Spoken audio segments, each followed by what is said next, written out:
বেরিয়ে পড়লাম বন্ধুরা আর একবার। সঞ্জু, পরিবার আর দিদিভাই আমরা 5 জন মিলে বেরিয়ে পড়েছি কুচবিহারের রাস্তায়। রাস্তাটা সত্যিই সুন্দর, জলঢাকা নদী, তোরসা নদী এইগুলো তো আমরা দেখেছি। এছাড়া কুচবিহারের রাজপ্রাসাদটা আছে, বিশাল এরিয়া জুড়েই কুচবিহারের রাজপ্রাসাদ, আর তার সাথেই বিন্দু ব্যারেজ, যেটা কিনা চাপড়ামারি ফরেস্টের ওপর দিয়ে যায়। ভালো লাগবে অবশ্যই বন্ধুরা আপনাদের, আর ভালো লাগলে লাইক করবেন, শেয়ার করবেন আর সাবস্ক্রাইব করবেন, আর তার সাথেই অপূর্ব সবুজে ঘেরা প্রকৃতিটাকেও উপভোগ করবেন। ভিডিওটা শেষ অবধি দেখবেন বন্ধুরা, আপনাদের অবশ্যই ভালো লাগবে।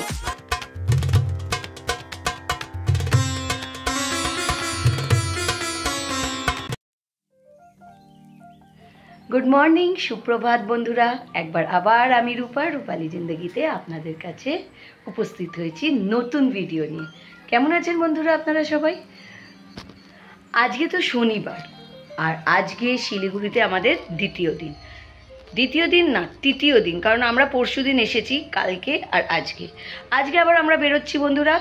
আজকে কোথায় নিয়ে যাচ্ছে আমার ভাই আমি এখনো জানি না, চলুন দেখবো, আপনারাও আমার সাথে চলুন। কালকে তো দারুণ এনজয় করেছি, কিন্তু গরমে অবস্থা খারাপ করে দিয়েছে, প্রচণ্ড গরম ছিল, যার জন্য ভীষণই কষ্ট হয়েছে। কিন্তু প্রকৃতিটা এত সুন্দর, সব কষ্টকে ভুলিয়ে দিয়েছে। চলুন বন্ধুরা, আজকে আমরা কোথায় যাচ্ছি আপনারাও আমাদের সাথে চলুন আর দেখবে চলুন শিলিগুড়ির সৌন্দর্যটাকে। দিদিভাই সেজে রেডি আছে, এখানে অপেক্ষা করছে সঞ্জুর আগমনের। নীল পা চা তুলে দিয়ে বসে আছে, হ্যাঁ নীল,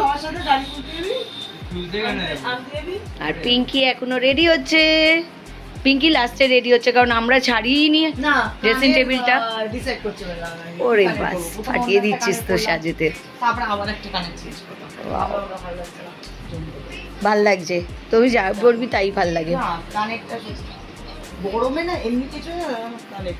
হ্যাঁ, গাড়ি আনতে গেছে।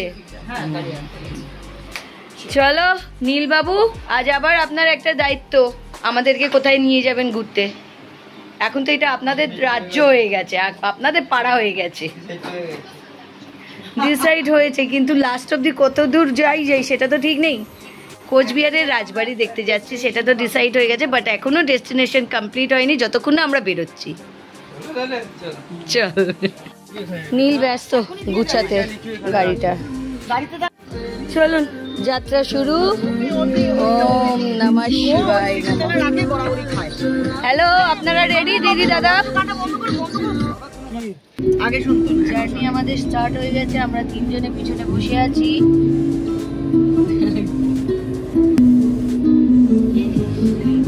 আর সামনে নীল আর নীলের বাবা।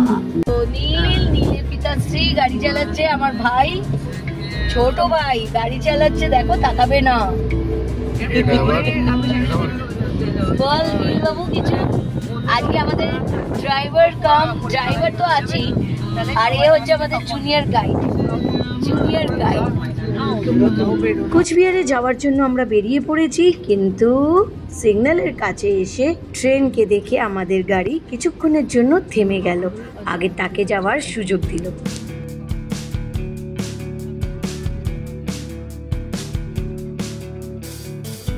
এখানে রাস্তার ধারে আমরা সবাই জলখাবার খেতে দাঁড়িয়ে গেছি। এখানে পরোটা, ঘুগনি, স্যালাড আর আচার দিচ্ছে, আমরা সবাই সেটাকে তৃপ্তি করে খেলাম।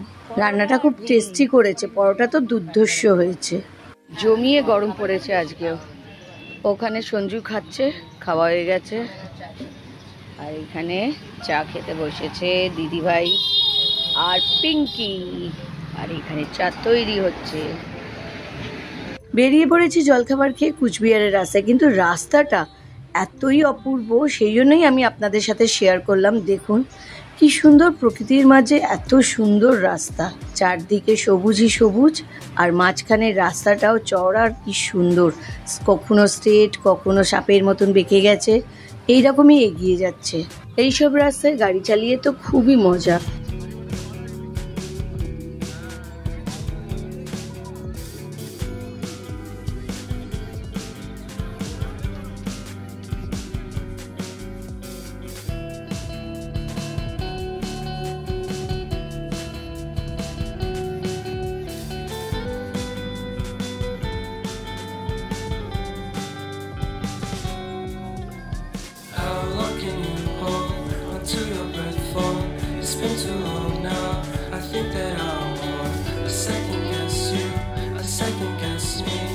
second guess them, don't second guess me. Live in the moment, cause we are so free. And in this moment, life is like a dream. Live in the moment, cause we are so free. And in this moment, life is like a dream. So come a little closer, but don't hold your breath.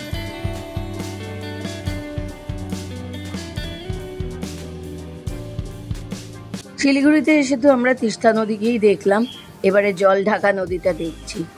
জল ঢাকা নদীর ওপরে যে ব্রিজটা সেটা সত্যিই সুন্দর, আর তার চারদিকের প্রকৃতি তো আরো সুন্দর। আর এখন তো সবুজই সবুজ চারদিকে। রাস্তাটা এত সুন্দর, এত অপূর্ব। নদীর নাম জল ঢাকা আছে। ওই দূরে কি ক্ষেত হচ্ছে, দূরে কি ফসল চাষ হচ্ছে সেটা তো বোঝা যাচ্ছে না, কিন্তু এই সবুজটা সত্যি মুগ্ধ করে দিচ্ছে।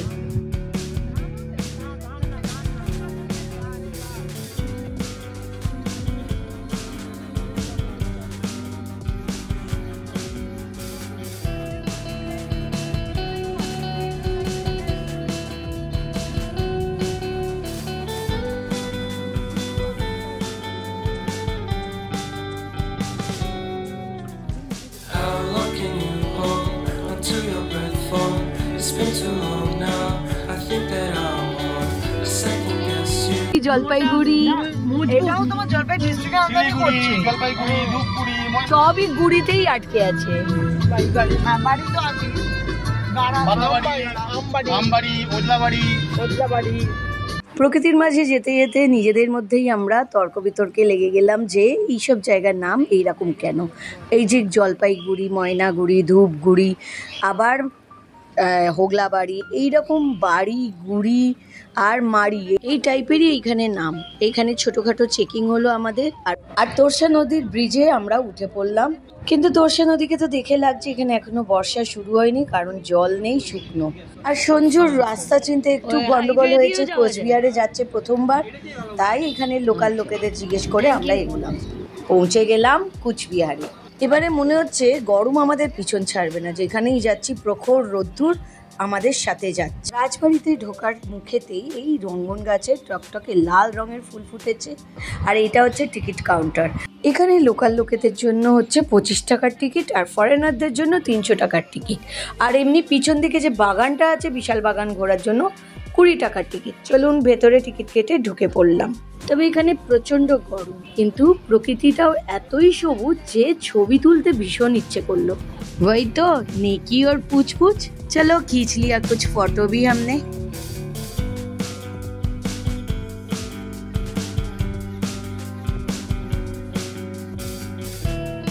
আমরা কুচবিহারের রাজবাড়িতে পৌঁছে গেছি, আর এইখানের পরিবেশটা দারুণ। আমরা এখান থেকে হাঁটা পথ ধরলাম মেন গেট থেকে। অনেকটা দূরে রাজবাড়িটা দেখা যাচ্ছে, আর চারদিকে শুধুই সবুজ আর সবুজ। মাঝখান দিয়ে রাস্তা গেছে, কিন্তু ছাতা অবশ্যই খুলতে হবে, না হলে হাঁটা সম্ভব নয়। দুদিকে সবুজ মাঠ, আর তাতে গাছে ভর্তি।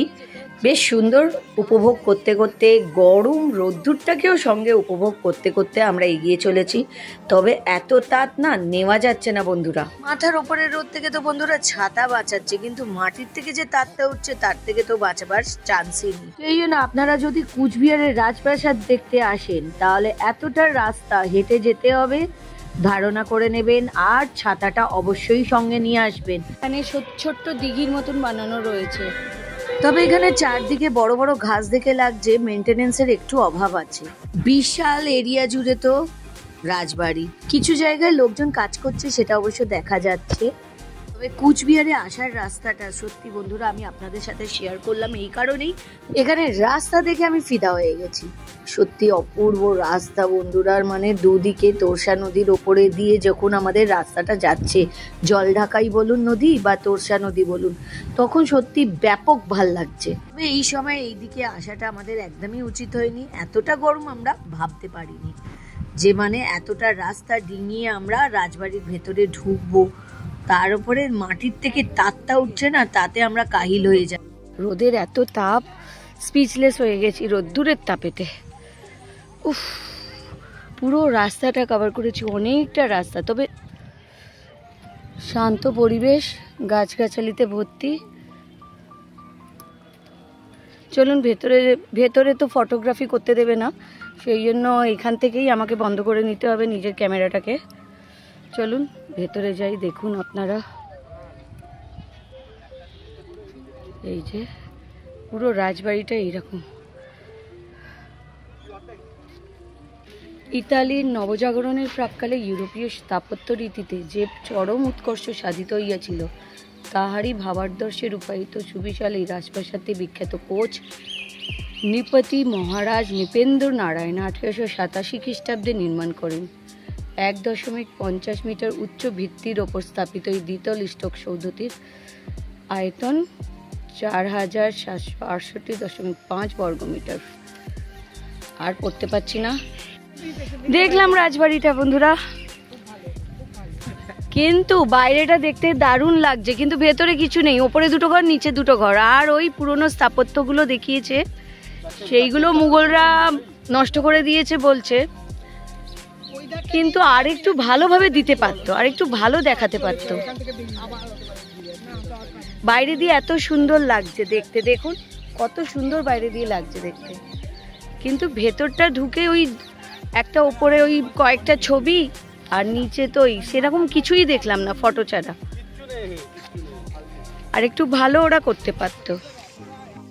প্রচন্ড গরম, আর এই গরমের মধ্যে রাজবাড়িটা ঘুরে এসেছি। আকাশে কালো কালো মেঘ করছে, শুধু লোভ দেখাচ্ছে, আর কিছুই না। বিন্দুর পথে যাত্রা শুরু করেছি, কারণ প্লেন রাইড একদম চলছে না, আর এখানে দাঁড়ালাম চা খাওয়ার জন্য।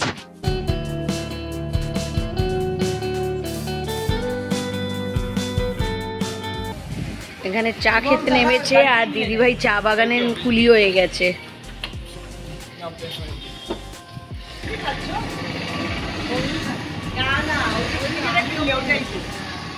10-15 মিনিটের ব্রেক আমাদের সবারই নেওয়া হয়ে গেছে।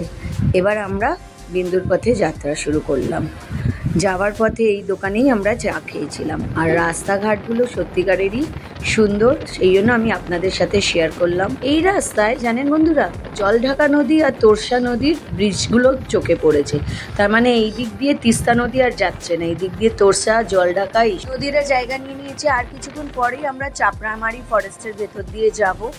ফুরফুরে হাওয়াতে আমরা জানলা খুলে দিয়েছি, আর নীলের চুল তো আকাশে উড়ছে। এতক্ষণ ধরে আমরা যা বাইরে গরম পেলাম তার তুলনাই নেই। আমরা ভাবিনি এত গরম আমরা রাস্তায় পাবো, কিন্তু এত সুন্দর রাস্তা আর চারদিকের প্রকৃতি দুটোই যেন আমাদের বন্ধু হয়ে গেছে। তাই তো মুগ্ধ দৃষ্টিতে চারদিকের সৌন্দর্যকে উপভোগ করতে করতে আমরা সামনের দিকে এগিয়ে যাচ্ছি। So come a little closer, but don't hold your breath.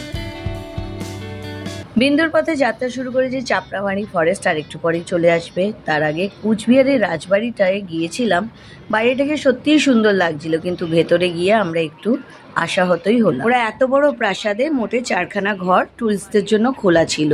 তাতে নিচের দুটো ঘরে তো রয়েছে একটা জায়গায় স্ট্যাচু, ফটো, আর ওদের আসবাবপত্রে যেগুলো ইউজ করা জিনিসপত্র তার ফটোগুলো রয়েছে। আর ওপরের ঘরেতে রয়েছে মেডেল, যেগুলো ওরা ইংরেজদের কাছ থেকে পেয়েছিল, আর শিকারের যত রকমের বন্দুক ওদের সময় ইউজ করেছে, তলোয়ার, বন্দুক, তীর, কামান, এইসব দিয়েই সাজানো রয়েছে তখনকার মডেলগুলো। এটা তাও ঠিক আছে। আর নিচে একটা জায়গায় 10ম শতাব্দী, 9ম শতাব্দীর যে বিষ্ণু মূর্তি, সূর্য মূর্তিগুলো রয়েছে, যেগুলো মুঘলরা নষ্ট করে দিয়েছিল। ওরা আরও কিছু দেখাতে পারতো বন্ধুরা। এত পরিশ্রম করে পর্যটকরা যে টিকিট কেটে রাজবাড়ি দেখতে গেছে, তারা ইতিহাস আর রাজাদের বিষয়ে জানার আগ্রহ নিয়েই তো যায়।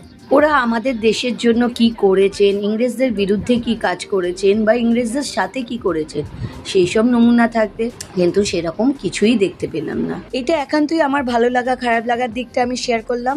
আমরা তো কোচবিহার থেকে এখন বেরিয়ে এসেছি, সেই নিয়ে কথা নেই। আর বলুন বন্ধুরা, রাস্তাটা কেমন ছিল? দারুণ ছিল না? আর ভালো যদি লেগে থাকে আপনাদের, অবশ্যই একটা লাইক দিয়ে দিন আপনারা। আর এই যে চাপড়ামারি কটেজ শুরু হলো, এরপরে চাপড়ামারি জঙ্গল শুরু হয়ে যাবে, তারপরে মাঝে মধ্যে ছোটোখাটো গ্রামগুলো তো থাকেই, আর তারপরে আছে বিন্দু ব্যারেজ, পাহাড়ের ওপরে বিন্দু ব্যারেজ। আমাদের এখন একটু ভালো লাগছে, স্মুথ রাস্তা আর এই যে চারদিকে প্রকৃতির দৃশ্য, আর গরমটাও এখন একটু কমেছে, তাতে পরিবেশটা সত্যিই শান্ত স্নিগ্ধ হয়ে গেছে। চাপড়ামারি জঙ্গল দিয়ে তো আমরা যাচ্ছি, আর এই শান্ত পরিবেশটা আপনারাও উপভোগ করুন।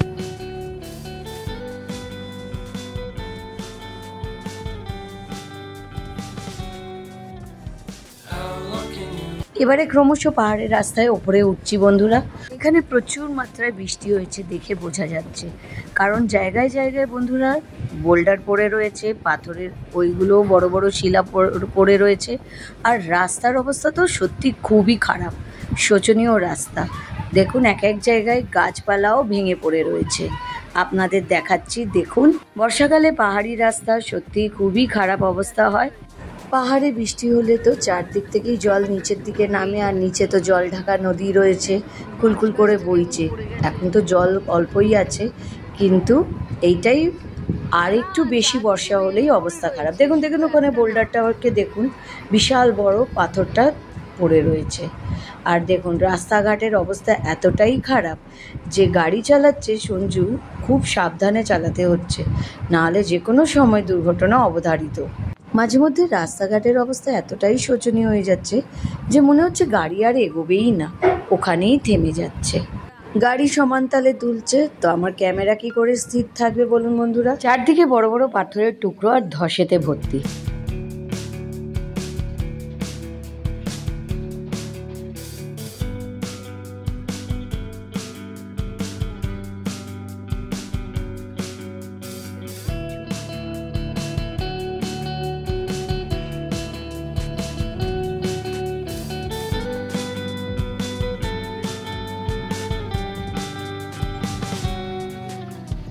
এই রাস্তা দিয়ে যেতে যেতে কত যে বোল্ডার দেখলাম, বড় বড় স্টোন পড়ে রয়েছে দেখুন রাস্তায়, এগুলো সব ওপরে পাহাড় থেকে নেমেছে।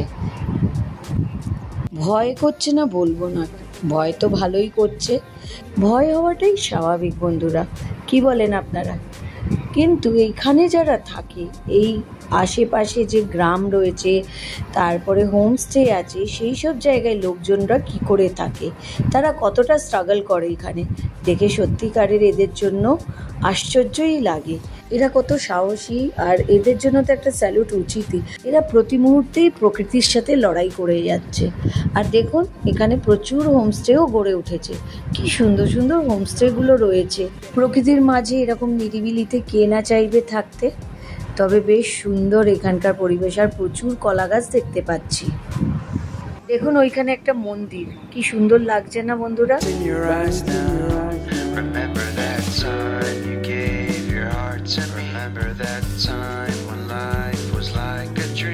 ঝালং ব্যারেজে আমরা চলে এসেছি, আর একটুখানি আছে বিন্দু ব্যারেজ।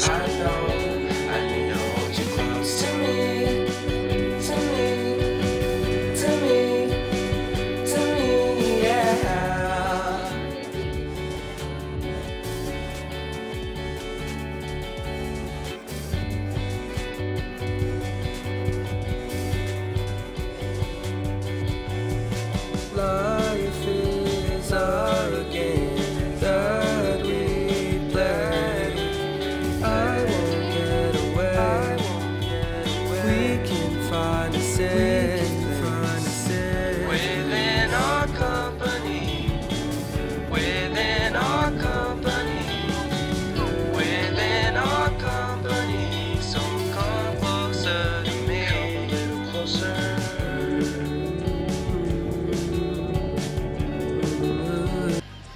বিন্দু ব্যারেজে পৌঁছে গেছি, একটা খোলা আছে বিন্দু ব্যারেজ। দিদিভাই নীল আর পিঙ্কি অনেক দূর চলে গেছে। এখানে ছোটোখাটো খুচরো দোকান দেখতে গিয়ে আমি ভুলেই গেছি যে আমার ক্যামেরা অন করা হয়নি। জলঢাকা হোমস্টে আছে আশেপাশে। সত্যি এখানে প্রকৃতিটা খুব সুন্দর লাগছে, আমি তো পুরো নিজেকে হারিয়েই ফেলেছিলাম কিছুক্ষণের জন্য। বিন্দু ব্যারেজ থেকে জলটা ছাড়া হয়নি বলে জলটা এখন অনেক নিচে রয়েছে। চলুন যাওয়া যাক নিচের দিকে। শান্ত প্রকৃতি আর পাখির কোলাহলে পরিবেশটা আরও সুন্দর লাগছে। আর ওখানে বিন্দু ব্যারেজ থেকে একটা জায়গায় বোধহয় খোলা রয়েছে, জলঢাকা নদীর জলটা এসে পড়ছে।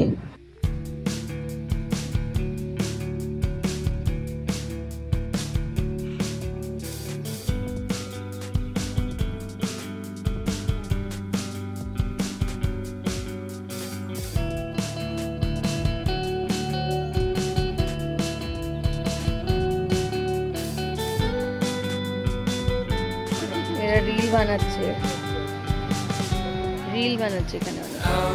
কিছু টুরিস্ট তো ওখানে রিল বানাচ্ছে আর আমি টাইম ল্যাপস দিয়ে দিচ্ছি।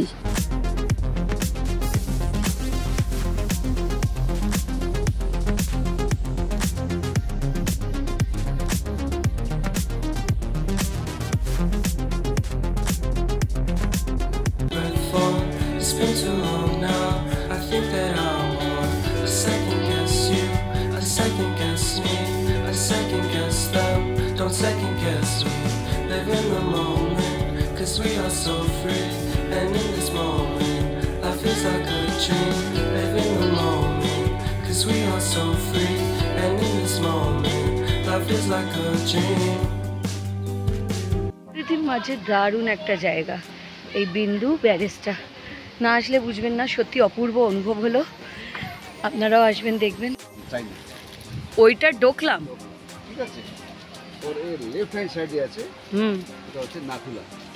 লেফট হ্যান্ড সাইডে নাথুলা আর এই এটা হচ্ছে ডোকলাম, ডোকলাম, আর ওই দিকটা হচ্ছে ভুটান। বাহ, এই নাথুলার নদী একটা ডোকলামের নদী। আচ্ছা, হলো হ্যাঁ, ভুটানের নদীটা ওই যে ব্রিজের উপর থেকে নামা। হ্যাঁ, ওই জল ঢাকাটা 3 দেশের জল দিয়ে ঢাকা জল। ও, 3 দেশের জল দিয়ে ঢাকা বলে জল, মানে ভুটান, চায়না আর ইন্ডিয়া। সিকিম, ভুটান, চায়না, সিকিম, এই 3টে জল। বাহ, বলতে হবে তো। আর যত আপনি উঠলেন রোডের নিচনে এই জলটা বেরিয়ে ওখানে হিট করবে, তখন বিদ্যুৎ উৎপাদন হবে। এটা আমার দেশের সবথেকে পুরানা। আপনি ভুটানের? এখন ও বাহ, ভালো। বলে দিলাম, আপনি ছবি তুলতেন তো। হ্যাঁ, তাহলে আপনার তো বেশি করে ছবি তুলি, একজন ভুটানি মানুষের সাথে দেখা হলো। একটু ইনফরমেশন দেওয়া দরকার না? হ্যাঁ হ্যাঁ হ্যাঁ এবার কথা বুঝলেন? হ্যাঁ, সে তো 100 বার। আপনি এত ভালো বাংলা বুঝলেন কি করে? হোটেলের লোক তো টাকা নিয়ে নিল, গাড়ির লোক টাকা নিয়ে নিল, এবার ছাড়ি দিল আপনাকে এখানে। না, আমি হোটেলে আসিনি, আমি আমার ভাইয়ের সাথে এসেছি। কথা বললাম। হ্যাঁ হ্যাঁ, আপনার কথা টুরিস্টের এরকম হয় না? হ্যাঁ, টুরিস্টরা এরকম হয়। যারা হাতে চায়ের কাপ, আর এই যে বিন্দু ব্যারেজের কাছে আমরা চা খাচ্ছি, সুন্দর প্রকৃতির আনন্দটা নিতে নিতে খাচ্ছি। কি সুন্দর,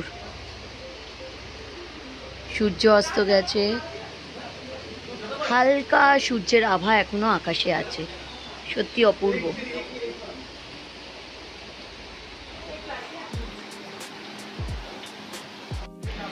সত্যি বন্ধুরা, দারুণ উপভোগ করছি, এই দিনটারই অপেক্ষা করছি আমি। এই চায়ের দামটা 10 টাকা নিচ্ছে ওরা, আর এমনি বাইরে তো এইসবের অনেক দাম, 20-30 টাকা করে দাম নেয়। আর এইখানে এই বিন্দু ব্যারেজের কাছে বসে আমরা চাটা খাচ্ছি আর উপভোগ করছি প্রকৃতি।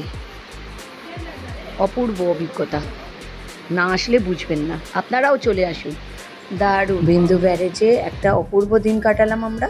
আর এখানে একজন ভুটানি ভদ্রলোকের সাথেও আলাপ হলো, তিনি যে ইনফরমেশনগুলো দিয়েছেন আমি সেইগুলোই আপনাদের সাথে শেয়ার করেছি। আমি অবশ্য আমার কোনো আইডিয়া নেই এখানকার হিস্ট্রি সম্বন্ধে বা জিওগ্রাফি সম্বন্ধে। আপনাদের যদি থাকে তাহলে অবশ্যই জানাবেন। আর বন্ধুরা, আপনারা তো জানেন রাস্তাটা ভীষণই খারাপ, সেই জন্য সন্ধে পুরোপুরি হওয়ার আগেই আমরা নিচের দিকে নামছি। আশা করি এই ব্লগটা বন্ধুরা আপনাদের ভালো লেগে থাকবে। যদি ব্লগটা ভালো লাগে তো বন্ধুরা অবশ্যই লাইক করবেন, শেয়ার করবেন, আর যারা নতুন আছেন বন্ধুরা আমার এই ব্লগটাকে সাবস্ক্রাইব করবেন আর বেল আইকন টিপবেন যাতে নতুন নোটিফিকেশন বন্ধুরা আপনাদের কাছে পৌঁছে যায়। বন্ধুরা, আবার কালকে নতুন ব্লগের সাথে আপনাদের সাথে দেখা হবে। আপনারা সুস্থ থাকুন, ভালো থাকুন, আর আমার ভিডিওর জন্য অপেক্ষা করুন। গুড বাই বন্ধুরা।